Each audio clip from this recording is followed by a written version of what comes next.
Kali ini kita akan langsung membedah sumber-sumber di balik sebuah perdebatan yang lagi panas banget di tanah Papua. Jadi, ada seruan untuk membubarkan sebuah lembaga yang seharusnya jadi pelindung orang asli Papua. Nah, kok bisa? Pemicunya ya ini, sebuah pernyataan yang luar biasa keras dari seorang senator Papua. Begitu pernyataan ini keluar, langsung deh, boom, debat sengit langsung menyebar ke seluruh wilayah. Jadi pertanyaannya sekarang, sebenarnya lembaga apa sih ini? Dan kenapa ada desakan yang begitu kuat untuk membubarkannya? Yuk kita telusuri bareng-bareng. Oke, biar jelas, kita akan bahas mulai dari seruannya itu sendiri, terus kita lihat argumen yang pro dan yang kontra, kita juga akan bedah konteks besarnya, dan kira-kira gimana jalan ke depannya. Oke, kita mulai dari bagian pertama. Biar kita semua satu frekuensi, kita kenalan dulu sama dua aktor utama dalam cerita ini, MRP dan Otsus. Jadi, MRP ini, Majelis Rakyat Papua, ini bukan lembaga legislatif seperti DPR ya.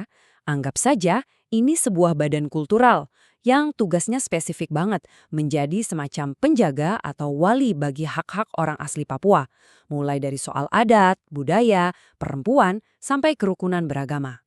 Dan kenapa ada MRP? Nah, ini nggak bisa dilepaskan dari yang namanya otonomi khusus, atau yang kita sering dengar sebagai Otsus. Kebijakan Otsus ini kan dirancang untuk memberikan status yang spesial bagi Papua di dalam Indonesia. Salah satu tujuannya ya untuk melindungi hak-hak penduduk aslinya. Oke, sekarang kita tahu MRP itu seharusnya jadi penjaga. Tapi kenapa justru banyak yang bilang kalau sang penjaga ini telah gagal total dalam misinya? Nah, ini dia argumen-argumen dari mereka yang menuntut pembubaran. Tuduhan utamanya tuh satu, MRP dianggap diam 1000 bahasa. Diam justru ketika orang asli Papua sedang menghadapi ancaman-ancaman terbesar mereka. Contohnya ya ini, kehilangan tanah dan hutan leluhur mereka. Dan yang perlu kita perhatikan di sini, kritik ini bukan cuma datang dari 1-2 orang. Lihat saja, ada pengacara, tokoh pemuda, komentar di media sosial, bahkan sampai mahasiswa yang rela hujan-hujanan turun ke jalan. Jadi, ini tuh suara yang datang dari berbagai lapisan masyarakat. Tapi, tunggu dulu. Nggak semua setuju MRP dibubarkan. Ada juga suara-suara kenceng yang bilang, jangan, itu bakal jadi sebuah kesalahan fatal. Kenapa begitu? Nah, ini perbandingannya biar gampang. Di satu sisi, ada yang melihat MRP sebagai lembaga yang gagal total, nggak ada gunanya. Tapi di sisi lain, ada yang ngotot bilang, MRP ini jantungnya Otsus, penting banget. Solusinya itu reformasi, perbaiki dari dalam, bukan malah dibubarkan. Bahkan dari kalangan akademisi pun bilang, MRP dan Otsus itu ibarat dua sisi mata uang. Nggak bisa dipisahkan. Kalau Anda membubarkan MRP, ya itu sama saja dengan mencabut nyawa dari otonomi khusus itu sendiri. Selain itu, mereka juga mengangkat poin hukum yang sangat krusial. Nggak bisa dong sebuah lembaga negara dibubarkan cuma berdasarkan kemarahan atau tekanan publik. Ada aturannya, ada proses formal yang harus diikuti. Sekarang, mari kita coba mundur sedikit untuk melihat gambaran yang lebih besar.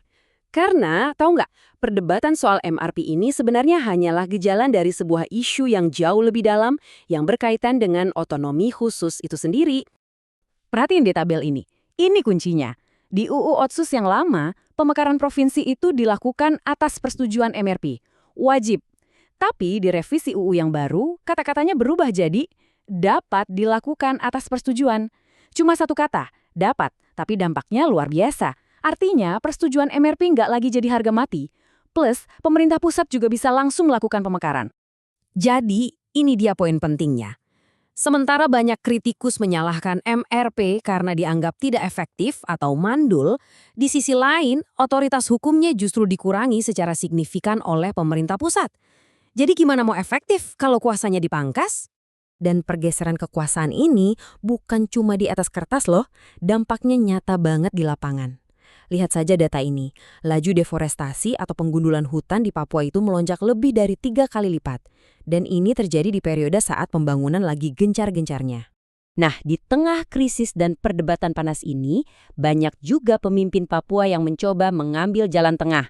Mereka bilang, oke, daripada kita saling tuding, kenapa nggak kita jadikan momen ini untuk benar